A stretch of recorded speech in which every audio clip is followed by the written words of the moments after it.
요즘 사람들의 인생을 무너뜨리는 일들이 한 사람의 인생을 무너뜨리는 일들이 생기는데 그중에 이제 다양한 문제가 있겠죠. 다양한 문제 중에 어떤 일이 있냐면 한 통의 전화, 한 통의 이메일이 한 사람의 인생을 무너뜨린다는 거예요. 무슨 말인가? 미국에서는 해고 통보를 할 때 전화 한 통이나 이메일 한 통으로 해고를 한다고 해요. 그냥 우리 한국처럼 사전조사나 뭐 사전에 이야기가 있는 게 아니라 내일부터 나오지 마, 그럼 못 나가는 거예요. 자리를 뺀다고 합니다. 미국의 구글, 메타, 아마존, 마이크로소프트, 인텔 같은 대기업에서 그 대기업에서만 해고당한 사람들을 추적하는 사이트가 있어요. 그 사이트의 집계를 보니까 2024년 한 해 약 15만 명, 25년에는 12만 명이 일자리를 잃었다고 합니다. 마이크로소프트 한 곳에서만 작년에 15,000명이 회사를 실직하게 되었습니다. 아마 거기 다니는 대기업에 다니는 사람들은 자부심이 있었겠죠. 그리고 어떤 생각이 있었을까요? 평생 직장이다 하는 마음이 있었을 거예요. 안전할 거라 믿었을 겁니다. 그런데 그들은 한순간 직장을 잃었어요. 여러분 상상을 좀 해보세요. 한 가장이, 집안의 가장이 직장을 잃었어요. 하루아침에. 집에 가면 누가 있습니까? 사랑하는 아내와 자녀. 그리고 당장 생계비도, 생활비도 내줘야 되고, 학원도 보내줘야 되고, 카드값도 내야 돼요. 앞이 막막하고 길이 안 보입니다. 우리 인생에도 이런 순간이 찾아온다는 거죠. 분명히 어제까지는 길이 보였습니다. 그런데 오늘 갑자기 그 길이 사라져요. 어떤 분이 건강검진을 갔는데 생각지도 못한 용종이 발견돼서 조직검사를 들어간다는 겁니다. 그 전화 한 통화에 자신의 인생의 앞길이 막막해 보입니다. 부부관계도 마찬가지예요. 성격 차이 때문에 이 부부관계의 끝이 어떻게 될지 늘 불안합니다. 길이 보이지 않아요. 행복할 땐 좋죠. 하지만 아픔이 찾아와 보면 아는 거죠. 잘 다니던 직장을 잃거나 사업을 그만하거나 직장을 잃거나 그리고 어때요? 대학생들은 대학 입학을 할 때 또는 취업의 문제 앞에서 우리의 앞이 안 보일 때가 참 많아요. 생각보다 길이 보이지 않을 때. 그런데 오늘 본문에 보니까 우리처럼 길이 보이지 않는 순간에 서 있는 한 성경의 인물이 나옵니다. 그것이 누구인가? 바로 이스라엘과 그 당시에 대척을 이루고 있던 유다 왕 여호사밧입니다. 오늘 본문에 보면요, 여호사밧에게 급보가 하나 전달됩니다. 그게 뭐냐면 모압과 암몬과 마온 사람들의 새 연합군이 지금 쳐들어온다는 겁니다. 누구 잡으러? 여호사밧 잡으러. 그때 2절에 보니까 정탐꾼 중에 한 명이 이렇게 말합니다. 큰 무리가 왕을 치러 옵니다.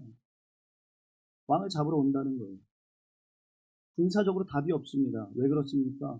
유다는 그렇게 크지 않았어요. 근데 새 연합군이 달려들면 사실 감당하기가 쉽지가 않아요. 답이 없어요. 수적으로도 불리하고 군사적 전략으로도 불리합니다. 길이 안 보여요. 해고 통보를 받은 그 사람처럼 여호사밧 앞에도 앞길이 캄캄합니다. 아무것도 할 수 없는 그 무기력함. 그런데요. 여러분 우리도 이런 순간이 있잖아요. 이렇게 서 있을 때가 있잖아요.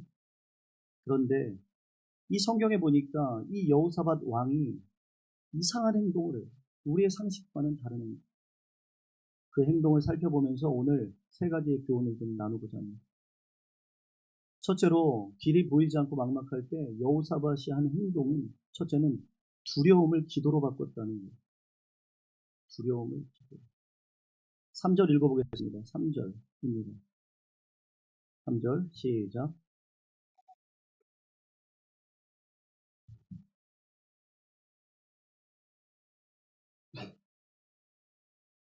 우리가 여기 단어에서 이 3절에서 볼 단어는 두려워하여입니다. 성경은 여호사밧 왕이 뭐 했다고 말합니까? 두려워했다고 정직하게 기록합니다. 여기서 두려워하다라는 단어 히브리어 야레는 무서워 떨다예요. 사시나무 떨듯 떨다예요. 그러니까 이 왕이 공포에 사로잡혀 있는 거예요. 여러분 두려움을 느낀다는 것 자체는 죄가 아니죠. 믿음의 사람도 신앙생활 잘하는 사람, 열심히 하는 사람도요. 두려울 수 있습니다. 여러분 혹시 두려움 없이 사시는 분 계십니까? 이 두려움이라는 건 누구에게나 존재하고 누구에게나 찾아옵니다. 여호사밧도 두려웠어요. 성경을 보면, 신구약 성경을 보면 다윗도 떨었고 엘리야도 떨었고 예수님도 겟세마네 동산에서 그 십자가가 두려워 눈물이 핏방울이 되도록 눈물을 흘리셨어요. 모든 인간에게는 두려움이 존재합니다. 그런데 문제는 뭘까요? 문제는 그 두려움을 느끼느냐가 중요한 게 아니라 그 두려움이 나를 지금 어디로 끌고 가고 있는가. 그 두려움이 나를, 하나님의 자녀인 나를 어디로 끌고 가고 있는가. 제가 목회를 하면서 지켜보니까 이런 두려움이 찾아올 때 본능적으로 사람들은 세 군데 갈래길로 도망을 칩니다. 첫째는 계산을 합니다. 나름 자신의 인생과 노하우를, 경험을 가지고 머리를 굴리는 거죠. 제 계산기를 두드려 보는 거예요. 그리고 두 번째, 걱정입니다. 일어나지도 않은 일을 100번, 100만 번 시뮬레이션을 해요. 우리가 그렇잖아요. 부부싸움하면 아내가 이렇게 말하면 어떻게 받아칠까? 이걸 어떻게 쓰러뜨려서 넘겨서 내가 더 확 할까? 저만 그래요들? 저만 그런 머리를 씁니까? 아시죠? 인간이 하는 걱정과 염려 90% 이상이 아직 일어나지도 않은 일을 가정해서 걱정을 한다고 하죠. 그리고 세 번째는 도망친대요. 현실 도피죠. 술이나 게임이나 다른 것들에 몰두하면서 그 두려움이 몰려올 때 도망치는 거예요. 현실 도피. 그런데 여호사밧이 어떻게 합니까? 본문이 정확히 말씀합니다. 여호와께로 낯을 향하여. 두려움을 느낀 바로 그 순간 그는 얼굴의 방향을 하나님께로 틉니다.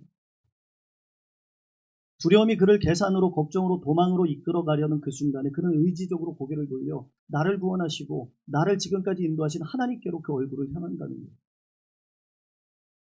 여러분, 이게 바로 기도의 본질입니다. 기도는요, 두려움을 마술처럼 없애주는 주문이 아니에요.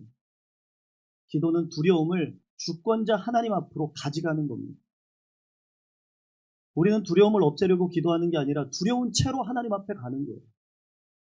하나님께로 얼굴을 돌리는 겁니다. 그러면 그 두려움은 그대로 있지만 그 두려움보다 크신 하나님이 우리에게 보이기 시작합니다. 그게 기도의 사람이에요. 그게 믿음의 사람의 삶의 방식인 거죠. 다윗이 시편 56편 3절에 이렇게 고백합니다. 내가 두려워하는 날에는 내가 주를 의지하리라. 두려움이 사라진 다음에 의지하겠다고 고백하는 게 아니에요. 두려운 날에, 바로 그 날에 하나님을 붙들겠다는 거예요. 의지하겠다는 거죠. 그리고 보십시오. 여호사밧은 혼자 얼굴을 돌리지 않아요. 4절, 유다 사람이 여호와께 도우심을 구하려 하여 유다 모든 성읍에서 모여와서 여호와께 간구하고 함께 기도했다는 거예요. 온 나라가 금식을 하며 선포하고 백성을 불러 모아 기도했다는 거예요. 그러면서 13절에 보니까 그 기도의 자리에 누가 나왔습니까? 아내와 자녀와 어린아이와 다 여호와 앞에 섰더라. 젖먹이부터 어른의 노년에 이르기까지 모두 하나님 앞에 나와 길이 보이지 않을 때 기도하기 시작했다는 거예요. 여호사밧 혼자 끙끙 앓았던 것이 아니라 공동체와 함께 기도하며 나아갔다는 거예요. 우리도 그렇죠. 길이 안 보일 때 혼자 골방에 숨어 혼자 앓는 소리하고 끙끙 거릴 때가 있어요. 여러분, 그럴 때 기도로 나오십시오. 기도의 자리로 나오세요. 교회로 나오세요. 교회 나와 마을 지체들과 나와 함께 기도하는 지체들과 손잡고 같이 기도하십시오. 기도의 요청을 하십시오. 여러분, 한 가지 물어보겠습니다. 정직하게 한번 스스로 대답해 보세요. 여러분, 두려운 일이 있으면 여러분들이 지난 한 달간 가장 먼저 한 일이 무엇입니까? 실수로 밖으로 내뱉지 마세요. 속으로 생각해 보세요. 정말 두려운 일이 있을 때 내가 한 일이 무엇입니까? 지지난주 설교 기억하십니까? 그리스도인의 경쟁력은 뭐라고요? 머리가 아니라 무릎이다. 혹시 두려운 일이 생겼을 때 휴대폰에 AI에게 물어보셨습니까? 이렇게 두려운데 어떻게 해야 돼? 아니면 계산을 하셨습니까? 아니면 무릎이었습니까? 길이 보이지 않을 때 가장 먼저 얼굴을 돌려야 합니다. 하나님께로 향해야 됩니다. 두려움을 기도로 바꿔야 합니다. 얼굴을 하나님께로 시선을 향하며 두려움을 기도로 바꿀 수 있는 저와 여러분들이 되기를 간절히 축복합니다. 그것이 믿는 자의 기도인 겁니다. 성도 여러분, 인생의 길이 안 보여 어둡고 두려우면 더욱더 그 두려움을 기도로 바꿀 수 있는 주상교회 성도들이 되기를 간절히 축복합니다. 그런가 하면 두 번째로, 길이 보이지 않을 때 여호사밧이 한 행동은 정직한 고백이었어요. 하나님, 모르겠습니다. 하나님, 못하겠습니다. 그래서 저는 주님만 바라봅니다. 무슨 이야기입니까? 여호사밧의 기도를 보면 놀랍도록 소름이 끼치는 것이 6절 한번 볼까요? 여기가 바로 여호사밧이 기도를 시작하는 첫 문장입니다. 6절 함께 읽어보겠습니다. 시작.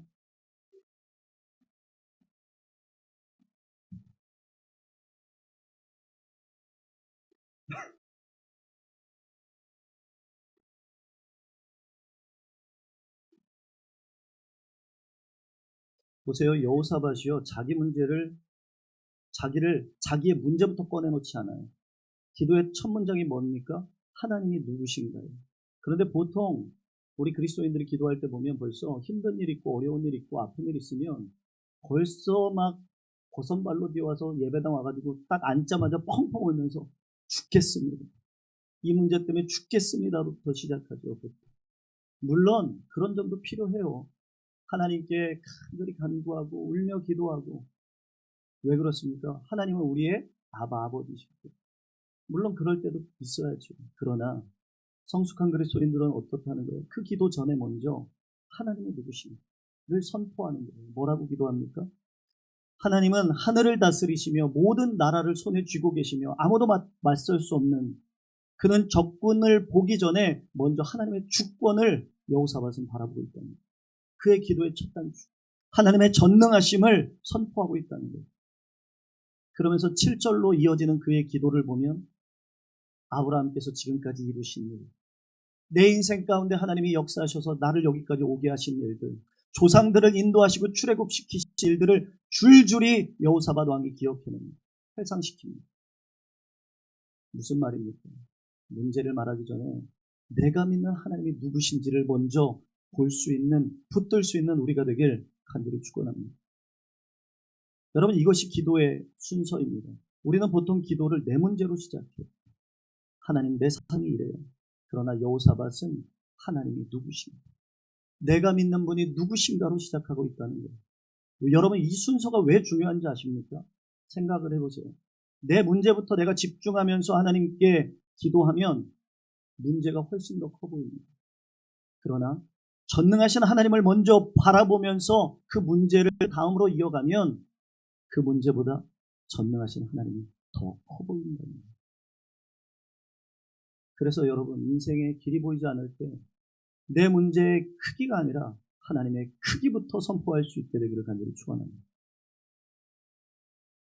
그렇게 하나님을 먼저 높인 다음 여호사밧의 기도가 마지막 문장에 이르러 12절 이렇게 말합니다.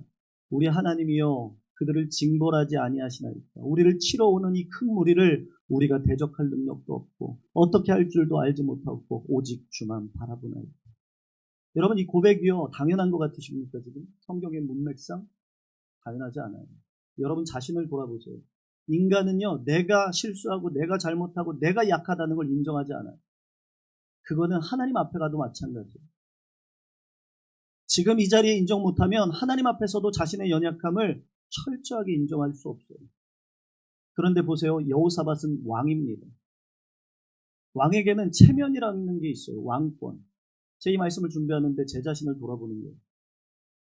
4년 전에 제 주변에요, 아무렇지 않게 이런 분들이 많았어요. 개척하세요. 개척하면 하나님이 도우실 거예요. 하나님이 역사하실 거예요. 내가 속으로 그랬어요. 네가 해봐라. 말은 쉽죠. 아무것도 없는데, 전세자금조차도 없는데 저한테 좋은 말로 개척하면 잘 될 거예요. 개척하라는 거예요. 거기다 대고 제가 속으로 네가 해봐라 라고는 했지만 겉으로는 내뱉지 못했어요. 다른 사람의 문제 앞에서는 될 것 같이 얘기하면서도 내 문제가 되고 길이 막히면 내가 연약함을 고백하지 못하는 게 인간입니다. 지금 여호사밧 왕이 어떤 마음이었을까요? 백성들 앞에서 강해 보여야 되는 거예요. 저도 목사니까요. 그렇게 얘기하는데 맞아요. 믿음으로 해봐야죠. 하는데 속은 죽을 것 같은 거예요. 두려워 죽겠는 거예요. 지금 애는 많이 나가지고 3명이나 줄줄이 붙어 있는데 이 애들을 데리고 지금 길바닥에 나앉을 저희 큰애가 그러더라고요. 저한테. 그때 말을 안 했는데 2년 지나면 아빠 우리 길바닥으로 나앉는 줄 알았어요. 저는 그 말에 너무 충격이었어요. 아 우리 애들이 그런 생각도 하고 있었구나. 우리가 너무 애들 마음에 무심했구나.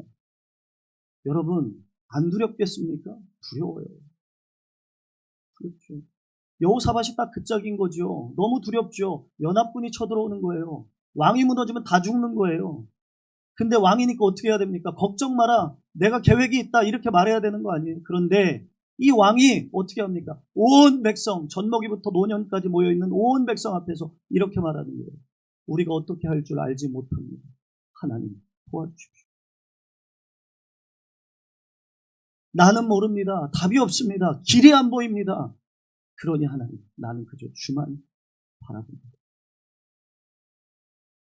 우리 특히 집에 가장들 있잖아요. 집에 아버지들 가장 하기 싫어하는 말이 뭘까요? 모르겠다 하는 말이 모르겠다.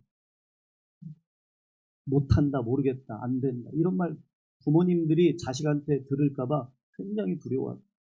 아버지는 든든하게 그 집에 서 있어야 되고 뭐든지 해결해주는 사람이 돼야 되는데 아버지가 힘이 빠지면 가정이 흔들리니까 아버지들은 약해지는 게 쉽지 않아요. 그러니까 어떻게 합니까? 끝까지 자신의 힘과 노하우와 내 머리를 굴려요. 그러면서 끝까지 자신이 그 길을 찾으려고 했습니다. 모르는 걸 인정하면 아버지의 권위와 아버지의 삶이 무너질 것 같은 거예요. 그런데 성경은 다른 말씀을 해요. 믿음의 사람에게 다른 말씀을 주시는 거예요. 뭐라고 하십니까? 진짜 신앙의 전환점은 내가 아는 게 아니라 나는 모릅니다. 그래서 주님만 바라봅니다. 이런 고백이 우리 안에 나와야 될 줄로 믿습니다. 여기 주만 바라보나이다 라는 히브리어 원어를 보니까 이렇게 해석할 수 있어요. 우리의 눈이 주께 향하여 있나이다. 여러분 비행기 조종사들이요 가장 무서워하는 사고 중에 하나가요. 적군도 아니고 비행기 결함도 아니고 가장 무서워하는 게 공간 새가 아니라 물론 새도 무섭죠. 새가 이제 여기 프로펠러에 끼면 위험하니까. 근데 공간 감각 상실이라 그래요. 그게 무슨 말이냐. 비행기가 초고속으로 달리다가 캄캄한 밤이나 또는 안개 속이나 아니면 시야가 짙은 안개 속이나 밤에 이렇게 들어가면 사람의 몸이 특히 인간의 귀가 평행기관이 거짓말을 하기 시작한다고 해요. 어떻게 하냐면 비행기가 한쪽으로 기울었는데도 조종사는 수평이라고 느낀다는 거예요. 그래서 그런 얘기도 있잖아요. 비행조종사가 막 회전을 하다 보면 여기가 땅인지 하늘인지 구분을 못해서 땅에 처박는 경우도 있다고 하잖아요. 비행기가 한쪽으로 기울였는데도 조종사는 수평이라고 느껴요. 그러니까 멀쩡히 직진하는데 도는 것처럼 느끼기도 하고. 그래서 조종사들은 이거를 리언 효과라고 부른다고 그래요. 내 몸의 감각이 나를 속이는 거예요. 그래서 미국 연방항공청 자료에 따르면 일반 항공사고의 5%에서 10%가 이 공간 감각 상실에서 비롯된다고 해요. 그리고 이 사고가 한번 딱 벌어지면 무려 90% 이상 사망한다고 합니다. 그럼 왜 이렇게 치명적일까? 조종사가요, 자기의 감각만을 믿기 때문에. 계기판을 봐야 되는데, 기계를 봐야 되는데, 기계가 지금 너는 기울었어. 추락 중이야. 정확히 알려주는데, 자기 스스로가 아니야. 나는 지금 수평으로 기울지 않고 잘 가고 있다고 우기는 거예요. 자기의 무기력함과 연약함을 내려놓지 않는 거예요. 시인을 안 하는 거죠. 자기의 느낌과 감각을 신뢰하는 거예요. 그러다가 조종사는 그대로 땅바닥에 처박는 거예요. 그래서 조종훈련에 가장 중요한 철칙이 있다고 그래요. 그건 뭐냐면 시야가 사라지면 네 느낌을 믿지 말고 오직 뭐만 봐라? 계기판을 봐라. 몸이 아무리 다른 신호를 보내도 눈을 계기판에 고정하고 계기판이 말해주는 대로 조종관을 움직여라. 그러면 산다. 여러분 영적인 것도 똑같다고 봅니다. 여러분 길이 막막하여 보이지 않을 때, 어두운 터널을 지나가는 것 같을, 위험할 때, 그때 가장 위험한 것이 무엇입니까? 자꾸만 내 느낌을 믿어요. 내 이성을 믿어요. 그것을 끝까지 붙들어요. 내 생각엔 이게 끝장이야. 내 느낌에 하나님이 날 버리셨어. 우리 가운데 함께 하시지 않으셔. 라고 시야가 사라진 자리에서 자꾸만 우리 감각은 우리에게 거짓말을 하는 거예요. 바로 그때 여호사밧이 이렇게 고백하는 거예요. 나는 어떻게 할 줄 모르지만 오직 주님만 바라보겠습니다. 이것은요, 내 계기판을 내 느낌에서 하나님께로 옮기는 고백입니다. 내 감각이 아니라 하나님을 바라보겠다는 결단입니다. 그리고 하나님은 어떻게 응답하십니까? 15절. 저와 여러분들에게 오늘 주시는 말씀입니다. 여러분들의 인생이 막막할 때 하나님이 주시는 약속의 말씀 15절입니다. 시작.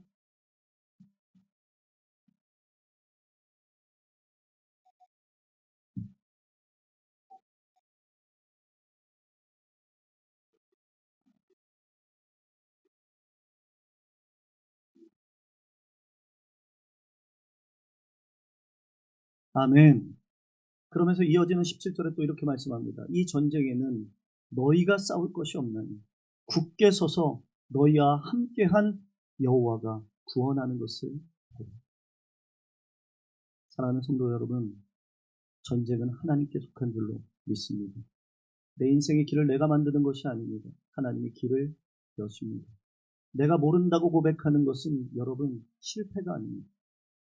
모든 것을 아시고 다스리시는 하나님의 주권 앞에 항복하는 믿음입니다. 우리의 연약함을 고백할 때 하나님이 일하실 줄로 믿습니다. 그리고 마지막으로 여호사밧의 행동을 보면 참 이 부분이 저는 소름 끼치도록 참 멋지다고 생각하는데, 여기 보니까 길이 보이지 않을 때 어떻게 합니까? 여호사밧이 응답을 보기 전에 하나님을 찬양하고 감사하며 나아가더라는 거예요. 여러분, 믿는 자의 승리의 방식은요, 세상 방식과 다릅니다. 우리는 세상의 방식이 아니라 하나님의 방식으로 승리해야 하는 존재들인 줄로 믿습니다. 여호사밧이 이야기가 절정으로 치닫는데 20절에 보니까 다음날 아침 여호사밧과 백성은요, 이제 기도한 후에 하나님의 약속의 말씀을 붙들고 전쟁터로 나아갑니다. 떠나기 전에 여호사밧이 백성들에게 외친 한마디가 20절인데 20절에 이렇게 말합니다. 유다와 예루살렘 주민들아, 내 말을 들을지어다. 너희는 너희 하나님 여호와를 뭐하라? 신뢰해라. 그리하면 견고히 서리라. 그의 선지자들을 신뢰하라. 그리하면 형통하리라. 전쟁을 나가기 전에 백성들에게 한마디 외치는 거예요. 뭐하라? 신뢰하라. 하나님을 신뢰하라. 그리고 견고히 그러면 세우시리라. 길이 보이지 않는 그 새벽녘에 전쟁을 떠나는 그들이 붙든 것은 전략이 아니라 신뢰였다는 거예요. 하나님을 신뢰합니다. 그리고 여기서 상식을 뒤엎는 놀라운 행동을 또 하는데 21절, 백성들과 더불어 의논하고 노래하는 자들을 택하여 거룩한 예복을 입히고 군대 앞에서 행진하며 여호와를 찬송하여 이르기를 여호와께 감사하세 그의 인자심이 영원하도다 하게 하였더라. 여러분 보이십니까? 지금 적군이 눈앞에 지금 있어서 싸우러 나가요. 그리고 더 놀라운 것은 아직 적군이 싸워서 우리가 이긴 게 아니에요. 적군은 그대로 있어요. 아직 승리를 취한 게 아니에요. 그리고 승리가 아직 눈에 보이지 않아요. 그런데 여호사밧이 그 전쟁의 맨 앞에 누구를 세웁니까? 칼든 군인이었습니까? 아니면 방패를 든 용사들이었습니까? 아니에요. 찬양대였다는 거예요. 이게 믿는 자의 방법. 노래하는 사람들을 가장 맨 앞줄에 세운 겁니다. 군사적으로 보면 미친 행동이죠. 제정신이 아닙니다. 자살행위예요. 그런데 여러분 여기에 믿음의 비밀이 있는 거예요. 여호사밧은요, 승리하고 나서 하나님께 감사와 찬양한 게 아니에요. 승리를 보기도 전에 찬양하며 나아갔다는 거예요. 우리는요 보통 응답받아야 찬양하고 감사해요. 길이 열려야 그제서야 찬양해요. 그런데 성경은 다른 말씀을 하고 있다는 거예요. 뭐라고 합니까? 길이 보이지 않아도 응답이 아직 없어도 먼저 찬양하며 나아가는 거예요. 감사하며 나아가라는 거예요. 찬양은 응답의 결과가 아니라 믿음의 행위이기 때문에. 그러면 어떻게 되었을까요? 22절 그 노래와 찬송이 시작될 때에 여호와께서 복병을 두어 유다를 치러 온 암몬과 모압과 세일산 주민들을 치게 하심으로 그들이 패하여 손도 안 대고 전쟁을 이겼죠. 그들이 칼을 휘두를 때가 아니라 찬송이 시작될 때 뭐가 시작된 거예요? 하나님이 일하심이 시작됩니다. 적국끼리 서로 치게 만들게 하셔서 유다는 칼 한 번 휘두르지 않고 승리했다는 거예요. 그런데 여러분 여기서 졸다가 깨서 여기부터 말씀을 듣고 오해하시면 안 돼요. 찬양 다 풀리는가 보다. 오늘부터 굳세게 그냥 힘들 때마다 찬양하면 되는가? 그게 아니죠. 찬양이 무슨 마법 도구가 아니에요. 우리가 찬양을 잘하면 또 어쩔 수 없이 하나님이 응답하시겠지가 아니에요. 그럼 저 같은 사람은 응답 못 받아요. 여권사님 너무 크게 웃으시는데 저같이 찬양이 약한 사람은 기도 응답 못 받는 거예요. 이거대로라면. 그게 아니라 어떤 얘기예요? 본문이 말씀하는 것은 승리는 전적으로 하나님이 하신다는 거예요.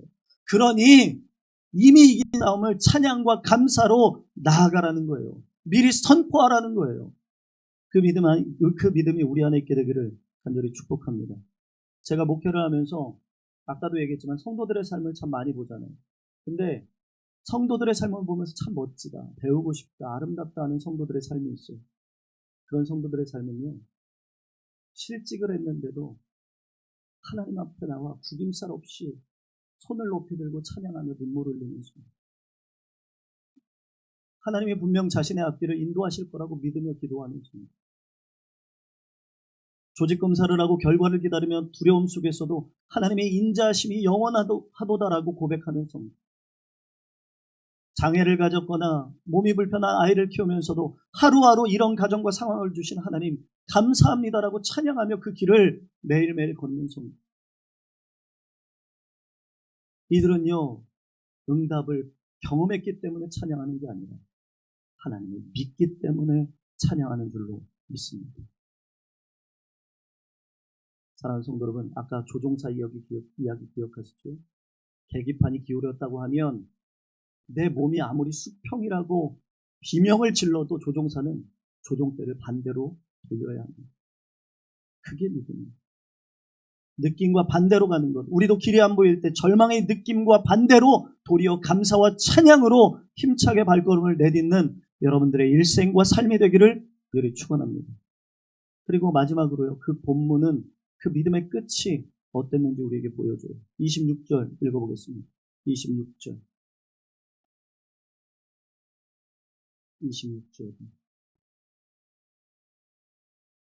26절 시작.